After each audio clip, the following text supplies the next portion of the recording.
Hello students, आपका science Cosmos में बहुत बहुत स्वागत है। और आज हम आपको पता चल गया होगा कि हम कौन से टॉपिक कवर करेंगे। आज हम लेक्चर थर्ड का जो सेकंड पार्ट स्टडी करने जा रहे हैं। That is our last lecture of photosynthesis. तो सबसे पहले मैं आपको ये बता दूं कि एक्चुअल में जो हमारे रिमेनिंग टॉपिक्स हैं उसमें एक टॉपिक और ऐड हो गया है, तो वो टॉपिक और आज हम कवर करेंगे। तो सबसे पहले आपके मोबाइल स्क्रीन पे जो आज डायग्राम है, ये C4 प्लांट्स का सबसे इम्पोर्टेंट कैरेक्टरिस्टिक फीचर्स है जिसे हम कहते हैं क्रेंज एनाटॉमी। एक्चुअल में जो C4 पाथवे है, ये एक तरह का एडेप्टेशन है जो उन प्लांट्स के लिए बहुत अहम है जो हाई टेम्परेचर या वी कैन से जो टेम्परेट रीजन में रहते हैं। जो ड्राई ट्रॉपिकल रीजन्स होते हैं जहाँ पे टेम्परेचर बहुत ज़्यादा हाई होता है और ऑक्सीजन का अमाउंट भी बहुत ज़्यादा हाई होता है, ऐसे प्लांट्स ने अपने आप को वहाँ पे डेवलप करने के लिए एक एडेप्टेशन को डेवलप किया और उस एडेप्टेशन को हम C4 पाथवे कहते हैं। एक्चुअल में इसके एग्जाम्पल आपको याद रखना है, नोट डाउन कर लीजिए, शुगर केन, मेज और सोरगम। ये जो एग्जाम्पल मैंने दिए हैं that represent C4 plants. Actual में आपको याद रखना है कि जिन प्लांट्स के अंदर C4 पाथवे या फिर C4 साइकिल होती है उनको हम C4 प्लांट्स कहते हैं। इन C4 प्लांट्स की एक खास बात है कि इनके अंदर एक स्पेशल जो इनकी लीफ होती है उसके अंदर एक एनाटॉमी पाई जाती है जिसको हम क्रेंच एनाटॉमी कहते हैं। और ये आप देख सकते हैं कि सबसे पहले इस एनाटॉमी की कुछ फीचर्स हैं जो मैं आज आपको बताने जा रहा हूँ। ये वो एनाटॉमी है जो प्लांट को कैपेबल बनाती है कि वो हाई टेम्परेचर में अपने आप को सर्वाइव कर सकते हैं। इसलिए ये एक बहुत बड़ा एडेप्टेशन है कि जो C3 प्लांट्स होते हैं वो कम सर्वाइव कर सकते हैं इन ट्रॉपिकल रीजन्स, लेकिन जो हमारे C4 प्लांट्स होते हैं they are betterly develop itself in tropical regions high temperature condition में। दरअसल जो सामने आप डायग्राम देख रहे हैं उसमें आपको कुछ हेडिंग्स पे ध्यान देनी है, जैसे mesophyll cell, bundle sheath cell and vascular bundle. ये लीफ का वीन सेक्शन है। जो वीन्स होती हैं लीफ की, आपने देखी होंगी वीन्स जो मिड रीप से अराइज होती हैं, तो इन वीन्स के अंदर वेस्कुलर बंडल होता है। तो आप देख सकते हैं स्ट्रोमेटल पोर आप देख सकते हैं। तो डेट्स वाई आपको याद रखना है कि ये एक मेज लीफ है जिसका सेक्शन आप देख रहे हैं। जब हम क्रेंज एनाटॉमी की स्पेशलिटी की बात करते हैं तो उसमें आप देख सकते हैं कि जो मीसोफिल सेल्स हैं they are not differentiated into palisade and spongy mesophyll. तो डेट्स वाई यहाँ पर सारी जो मीसोफिल्स हैं वो विदाउट डिफरेंशिएट आपको दिख रही हैं। ठीक है, तो that is the first property of Kranz anatomy. Second property आपको जो नोट डाउन करनी है, आपको याद रखना है कि इसमें जो मीसोफिल सेल्स होती हैं, ये आप देख सकते हैं कि जो यहाँ पर मीसोफिल सेल्स हैं they arrange in surrounding of bundle sheath cell in concentric ring. Concentric ring की फॉर्म में आप इसको देख सकते हैं कि अरेंज है, और इस अरेंजमेंट को हम रेथ अरेंजमेंट कहते हैं। रेथ अरेंजमेंट मीन्स आपने देखा होगा एक फूल, सर्कुलर फूलों की माला होती है जो हम डेथ सेरेमनी के दौरान यूज़ करते हैं। तो आपको याद रखना है कि उसकी स्ट्रक्चर की वजह से हम इसको रेथ अरेंजमेंट कहते हैं। अंडरस्टैंड? तो डेट्स वाई आपको याद रखना है कि cells of mesophyll arrange in concentric ring around bundle sheath cell like wreath manner. अब नेक्स्ट आपको याद रखना है कि इसके बाद जो नेक्स्ट सेल है जो पिंक कलर का यहाँ पर रिप्रेजेंट किया है, that is your bundle sheath cell. आपको याद रखना है कि जो बंडल सिस सेल होती हैं they present in surrounding of vascular bundle. तो वेस्क्यूलर बंडल के चारों तरफ आप देख सकते हैं कि जो पिंक कलर की सेल्स हैं that represent bundle sheath cell. तो अब यहाँ पर सवाल जो यहाँ से क्वेश्चन अराइज होता है वो ये होता है कि क्या इनके बीच में इंटरकनेक्शन है, मीन्स इनका जो साइटोप्लाज्म है या मटेरियल है क्या वो एक्सचेंज हो सकता है? ऑब्वियसली वो एक्सचेंज हो सकता है, but by the help of प्लाज्मोडस्माटा।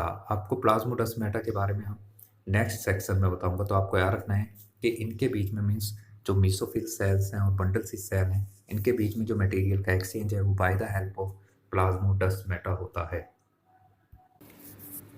तो बंडल सिस सेल को अगर जो हमें डिस्टिंग्विश करना है फ्रॉम मीसोफिल सेल की, कैसे हम ये डिफरेंस पहचाने कि बंडल सिस सेल इसको कहेंगे, या पहला तो उसकी लोकेशन है कि जो वेस्क्यूलर बंडल के चारों तरफ या इन सराउंडिंग ऑफ वेस्कुलर बंडल जो सेल आपको दिखेगी उसे हम बंडल सी सेल कहेंगे। इसके साथ साथ बंडल सी सेल के अंदर लार्ज नंबर ऑफ क्लोरोप्लास्ट होते हैं as comparison to mesophyll cells, और इनकी जो वॉल्स होती हैं बंडल सी सेल की वो काफ़ी ज़्यादा थिक होती हैं, जिसकी वजह से गैस का एक्सचेंज पॉसिबल नहीं होता, मीन्स गैस के लिए इम्परवियस होती हैं।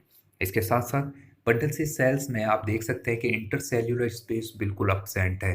जैसा आप यहाँ पर इंटरसेल्यूलर स्पेस देख सकते हैं, लेकिन in case of bundle sheath cell there is no intercellular space.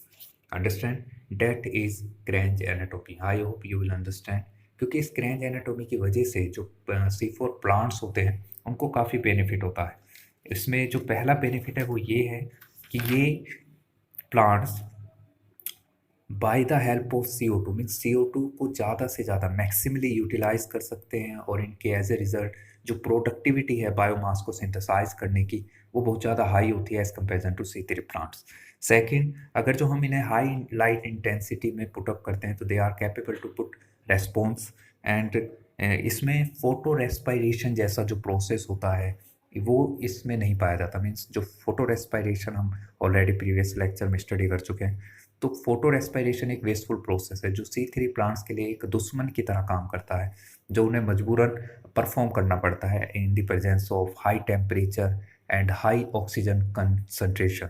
लेकिन C4 plants are totally prevent themselves from photo respiration due to presence of Grange anatomy. So that is the importance of Grange anatomy. I hope you will understand what is the importance of Grange anatomy in C4 plants.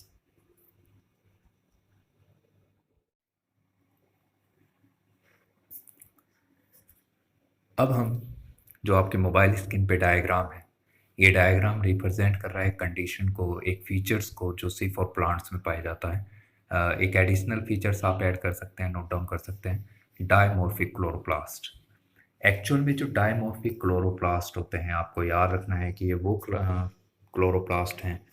आप इस diagram में जो A और B दो diagram देख रहे हैं तो आपको याद रखना है जो A डायग्राम है वो मीसोफिल सेल को रिप्रेजेंट कर रहा है, और जो B डायग्राम है it is represent bundle sheath cell.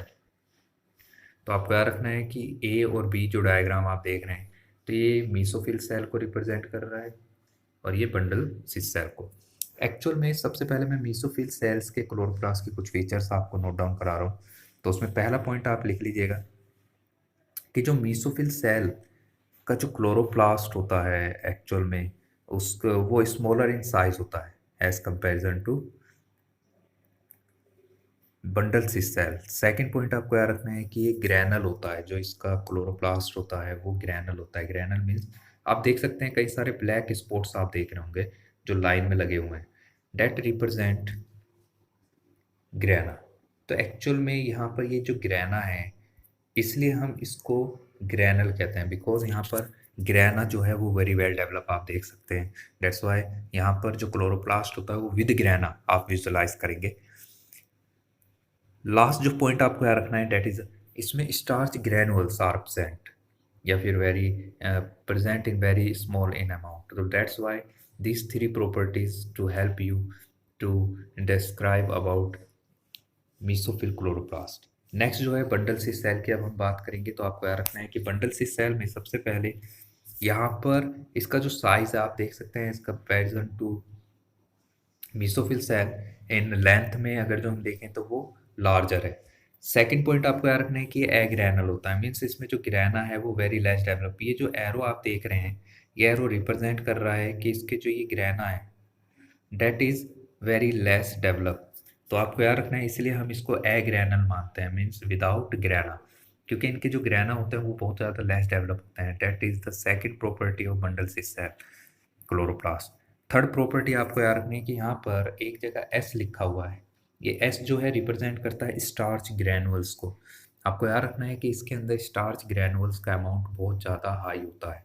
तो दीज मीन्स ये जो प्रॉपर्टी है इसको हम कहते हैं डायमॉर्फिक क्लोरोप्लास्ट। मतलब जब एक ही लीफ के अंदर डिफरेंट टाइप्स के क्लोरोप्लास्ट प्रेजेंट होते हैं, और आप जानते हैं because due to presence of two different types of cells, one is mesophyll and second one is bundle cis cell. This condition is known as dimorphic chloroplast. condition. So I hope you will understand what is dimorphic chloroplast, and you are capable to distinguish between mesophyll chloroplast and bundle cyst cell chloroplast. Now we will discuss about mechanism of C4 pathway. तो आपको अब जो heading बनानी है वो है mechanism of C4 pathway. इस heading के अंदर जो पहला पॉइंट आपको नोट डाउन करना है, आपको ध्यान रखना है कि इसे in other terms hatch and slack pathway भी कहते हैं। ये एक another type of cyclic process होता है। इसके अंदर जो सेकंड पॉइंट आपको लिखना है उसमें एक हेडिंग बनानी है PEP, phosphoenol pyruvate. Its expand form is phosphoenol pyruvate. आपको याद रखना है कि एक 3 कार्बन मॉलिक्यूल होता है, और इन case of C4 pathway it is first या प्राइमरी एक्सेप्टर फॉर CO2। आपको याद रखना है कि CO2 को एक्सेप्ट या रिसीव करने के लिए जो प्राइमरी एक्सेप्टर होता है इन केस ऑफ C4 पाथवे वो होता है PEP, that is your phosphoenol pyruvate या फिर फॉस्फोइनोल पायरुवेट। अब एज ए रिजल्ट आप देख सकते हैं जो सेकेंड हेडिंग आपको बनानी है और इसकी प्रेजेंस और लिख लीजिए, इसकी लोकेशन फॉस्फोइनोल पायरुविक एसिड की जो लोकेशन है आपको याद रखना है present in the mesophyll cell. आप देख सकते हैं कि मेसोफिल सेल में प्रेजेंट होता है, दैट्स व्हाई हम इसको क्या कहेंगे, phosphoenol pyruvic acid. Next heading आपको बनानी है पेप्केस। आप देख सकते हैं कि पेप्केस एक अनदर टाइप ऑफ एंजाइम है जो कैटलाइज कर रहा है रिएक्शन को between carbon dioxide and phosphoenol pyruvate. तो एक्चुअल में ये जो एंजाइम होता है रेस्पॉन्सिबल होता है कार्बन डाइऑक्साइड को फिक्स करने के लिए with PEP। As a result जो फर्स्ट स्टेबल कंपाउंड है that is a 4 carbon organic acid and that is your oxalo acetic या फिर ऑक्सैलो एसिटेट एसिड। आपको याद रखना है कि जो एटमॉस्फेरिक CO2 होती है जब वो ट्रांसफर होती है इन मेसोफिल सेल तो it will dissolve in cytoplasm of mesophyll cell and form hydrogen carbonate. और ये जो हाइड्रोजन कार्बोनेट आप यहाँ बनता हुआ देख रहे हैं, इस हाइड्रोजन कार्बोनेट से हमारा PEP रिएक्शन करता है in the presence of PEPcase and formed, फिर as a result fixation takes place और फर्स्ट स्टेबल कंपाउंड बनता है जिसे हम कहते हैं ऑक्सैलो एसिटिक एसिड या फिर ऑक्सैलो एसिटेट। अब ये जो ऑक्सैलो एसिटेट है it will converted into malic या एस्पार्टिक एसिड। और आपको याद रखना है जब ये मैलिक या एस्पार्टिक एसिड में कन्वर्ट होता है उस दौरान यहाँ पर इसका रिडक्शन होता है, means NADPH consumed and converted into NADP। तो आप यहाँ देख सकते हैं कि हमारा जो NADPH है वो कंज्यूम्ड हो चुका है, वो कंज्यूम्ड होकर ऑक्सैलो एसिटिक एसिड को किस में कन्वर्ट कर रहा है, एस्पार्टिक एसिड या फिर मैलिक एसिड। यहाँ से इसको ट्रांसपोर्ट कर दिया जाता है into another cell that is bundle sheath cell. तो आप देख सकते हैं यहाँ से ट्रांसफर हो रहा है, लेकिन उससे पहले हम उस स्ट्रक्चर का नाम जरूर जानना चाहेंगे जो इसको ट्रांसफर कर रही है। तो मैंने प्रीवियस सेक्शन में एक नाम लिया था plasmodesmata. So as you can see कि प्लाज्मोडेस्माटा आप इस डायग्राम में देख पा रहे हैं। अब ये जो प्लाज्मोडेस्माटा है इसके जरिए ये जो मैलिक एसिड है या मैलेट एसिड है ये ट्रांसफर हो गया बंडल सिस सेल में। जैसे ये बंडल सिस सेल में जाएगा, और आपको याद रखना है कि हमारी जो मेसोफिल सेल्स होती हैं इसमें रुबिस्को एंजाइम टोटली एब्सेंट होता है। तो rubisco enzyme absent in mesophyll cell. इसके साथ साथ जो first stable compound oxalo acetic है एसिड है वो मेसोफिल सेल में बनता है, और यही फिर अनदर कंपाउंड बनाता है that is your malic acid या aspartic acid by using NADPH। तो इस प्रोसेस को हम रिडक्शन कहते हैं। अब आपको याद रखना है कि जब ये मेसोफिल सेल से ट्रांसपोर्ट होगा into bundle sheath cell then it will dissociate, और ये जो C4 ऑर्गेनिक मॉलिक्यूल है डिसोसिएट होके 2 कंपाउंड बनाएगा, फर्स्ट इज पायरुविक एसिड या pyruvate and second is carbon dioxide. आपको याद रखना है कि जो प्रोसेस है इसको हम कहते हैं डीकार्बोजाइलेशन। डीकार्बोजाइलेशन का मतलब होता है dissociation of malic acid into pyruvic acid and carbon dioxide. अब डीकार्बोजाइलेशन से जो CO2 रिलीज हुई है उसको ट्रांसफर कर दिया जाएगा into Calvin cycle, 4 Calvin cycle as you can see. और सिमिलरली अगर जो हम देखें फिर देन जो पायरुविक एसिड है इसको ट्रांसपोर्ट कर दिया जाता है via plasmodesmata into mesophyll cell. अब जब ये C4 एसिड या पायरुविक एसिड मेसोफिल सेल में जाएगा तो वहाँ ये एक प्रोसेस परफॉर्म करेगा जिसे कहते हैं रीजनरेशन। और इस प्रोसेस के दौरान आपको याद रखना है कि ATP कंज्यूम्ड होता है, और ATP कंज्यूम्ड होता है उसके 2 मॉलिक्यूल्स कंज्यूम्ड होंगे ATP कि 2 मॉलिक्यूल्स कंज्यूम्ड होके अगेन जो प्राइमरी एक्सेप्टर है for CO2 in mesophyll cell that is your phosphoenol pyruvic acid, तो PEP की फॉर्मेशन हो जाती है। तो that process is known as regeneration, और ये process again and again transfer होता रहेगा। दैट्स वाई आपको याद रखना है कि डबल साइक्लिक प्रोसेस होता है। और एक पॉइंट और आपको याद रखना है कि एक्चुअल में डजंट मैटर कि प्लांट C3 या C4 है, Calvin cycle is basic pathway for the formation of sugar या starch in plants during dark reaction, तो वो दोनों में कॉमन रहेगी। इसके साथ साथ आपको याद रखना है कि जो फोटोसिंथेटिक प्लांट्स होते हैं मीन C4 प्लांट होते हैं, उनको एटमॉस्फेरिक कार्बन डाइऑक्साइड पे इतना निर्भर नहीं रहना पड़ता, इतना डिपेंड नहीं रहना पड़ता। इसलिए यहाँ पर आपको याद रखना है कि carbon dioxide for C4 plants does not act as a limiting factor, क्योंकि वहाँ पर आपको याद रखना है कि जो हमारी बंडल सी सेल है उसके अंदर कार्बन डाइऑक्साइड को एफिशिएंटली अमाउंट में ट्रांसफ़र किया जाता है, पंप्ड किया जाता है, और वहाँ पर जब डिसोसिएशन होता है हमारी मैलिक एसिड का, तो as a result carbon dioxide large amount में रिलीज होती है। तो इसलिए आपको याद रखना है कि जो C4 प्लांट्स होते हैं they don't depend on atmospheric carbon dioxide, means carbon dioxide यहाँ पर लिमिटिंग फैक्टर की तरह काम नहीं करता for C4 plant. As a result इसीलिए आपको याद रखना है जब बंडल सिस सेल में रूबिस्को प्रेजेंट है और मेसोफिल सेल में एब्सेंट है, तो मैंने आपको बताया था कि बंडल सिस सेल की जो लेयर होती है, सेल वॉल होती है, वो बहुत ज़्यादा थिक होती है। तो वहाँ पर प्रेजेंट जो रूबिस्को है उसे बहुत लार्ज अमाउंट में आपको याद रखना है CO2 बैठे बैठे मिल रही है, मतलब कहने का सिंपल ये है कि CO2 से बैठे बैठे मिल रही है, उसे एटमॉस्फेरिक CO2 पे डिपेंड नहीं होना पड़ रहा है। तो इसी वजह से जो हमारा रूबिस्को है पूरी तरह से प्रिवेंट है कि उसे हाई टेम्परेचर या कंटेंट ऑफ ऑक्सीजन से अफेक्ट होने की ज़रूरत नहीं है। तो इसलिए यहाँ पर कार्बन डाइऑक्साइड जो होती है, एक तो वो लिमिटिंग फैक्टर की तरह काम नहीं करती, और दूसरा यहाँ पर फोटो रेस्पायरेशन के जो चांसेस होते हैं वो बिल्कुल या तो बंद नेग्लिजिबल हो जाते हैं, या फिर there is no chance for photo respiration. So I hope you will understand about the mechanism of C4 pathway. Now we will discuss about CAM pathway. आपको याद रखना है CAM pathway की जो एक्सपेंड फॉर्म है वो है क्रॉस रिलेशन एसिड मेटाबॉलिज्म। आपको याद रखना है कि एक्चुअल में जो ये पाथवे है जिस प्लांट फैमिली में पाया जाता है उसे हम कहते हैं क्रॉस ल्यूशिए फैमिली। और इस फैमिली की एक खास बात होती है कि इस फैमिली के अंदर, मतलब इसके अंदर जो प्लांट्स पाए जाते हैं उनके अंदर जो कार्बन डाइऑक्साइड फिक्सेशन है वो रात के दौरान होता है। अब ऐसा क्यों? आपको याद रखना है कि इन प्लांट्स की भी एक बहुत इंपॉर्टेंट प्रॉपर्टी है, फीचर्स है। इनके अंदर एक स्पेशल टाइप का स्टोमेटा पाया जाता है और उसे हम कहते हैं स्कोटो एक्टिव स्टोमेटा। तो अपनी हेडिंग बना लीजिए स्कोटो एक्टिव स्टोमेटा, जिसका मतलब है कि जो स्टोमेटा है वो ड्यूरिंग डे क्लोज रहता है और ड्यूरिंग नाइट ओपन होता है। तो आपकी मोबाइल स्क्रीन पे देख सकते हैं कि डेट रिप्रेजेंट डे, तो डे टाइम में आप देख सकते हैं कि स्टोमेटा बंद है, लेकिन during night as you can see कि जो स्टोमेटा है वो ओपन है। तो इसी प्रॉपर्टी को हम मीन्स ऐसे स्टोमेटा को हम स्कोटो एक्टिव स्टोमेटा कहते हैं। अब हम बात करते हैं ड्यूरिंग नाइट टाइम, जहाँ आप देख सकते हैं कि नाइट टाइम आप देख रहे हैं कि गैसों का एक्सचेंज और ट्रांसपिरेशन हो रहा है, मतलब वाटर का लॉस हो रहा है। जो कार्बन डाइऑक्साइड है वो आउटसाइड टू इनसाइड मूव कर रही है, जबकि water inside to outside move कर रहा है। ये नाइट टाइम है। तो उस दौरान जब CO2 अंदर एंटर होती है तो साइटोप्लाज्म में जाके ऑब्वियसली बाइकार्बोनेट की फॉर्मेशन करती है, जिसमें जो प्राइमरी एक्सेप्टर है फॉस्फोइनोल पायरुवेट आप देख सकते हैं, वो प्राइमरी एक्सेप्टर बाइकार्बोनेट से रिएक्ट करके ऑक्सैलो एसिटिक एसिड बनाएगा, और ऑक्सैलो एसिटिक एसिड से मैलेट बनेगा, और इन the presence of NADH means यहाँ पे रिडक्शन होगा।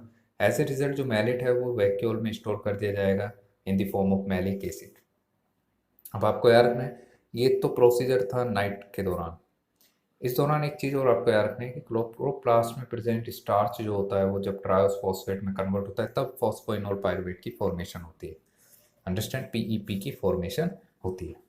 अब ड्यूरिंग डे जो मैलिक एसिड नाइट के दौरान वैक्यूल में स्टोर हुआ था, अब वही मैलिक एसिड रिलीज कर दिया जाएगा इनटू साइटोप्लाज्म, जहाँ पर ये मैलेट की फॉर्म में कन्वर्ट हो जाता है।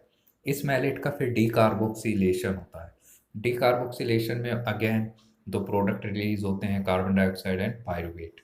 आपको याद रखना है कि यहाँ पे पायरुवेट PEP की फॉर्मेशन नहीं करेगा, यहाँ पर पायरुवेट ट्रायोस फॉस्फेट की फॉर्मेशन करेगा, और ये ट्रायोस फॉस्फेट आगे जाके स्टार्च की फॉर्मेशन करेगा इन क्लोरोप्लास्ट।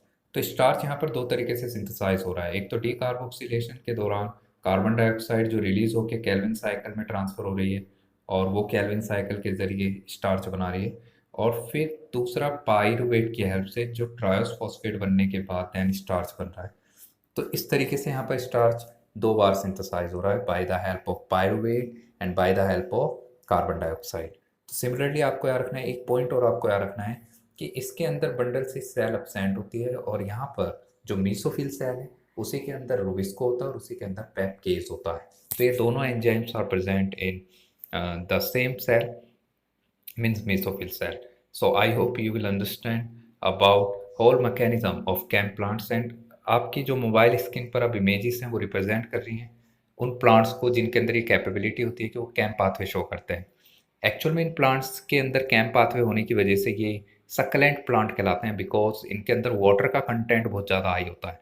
क्योंकि ड्यूरिंग डे जो इनका स्टोमेटा होता है वो आप जानते हैं कि क्लोज रहता है, जिससे वाटर जो है वो बाहर रिलीज नहीं हो पाता, जिससे वाटर लॉस कम होता है या बहुत ना के बराबर होता है और स्टोमेटा स्टोर हो जाता है इनसाइड लीफ।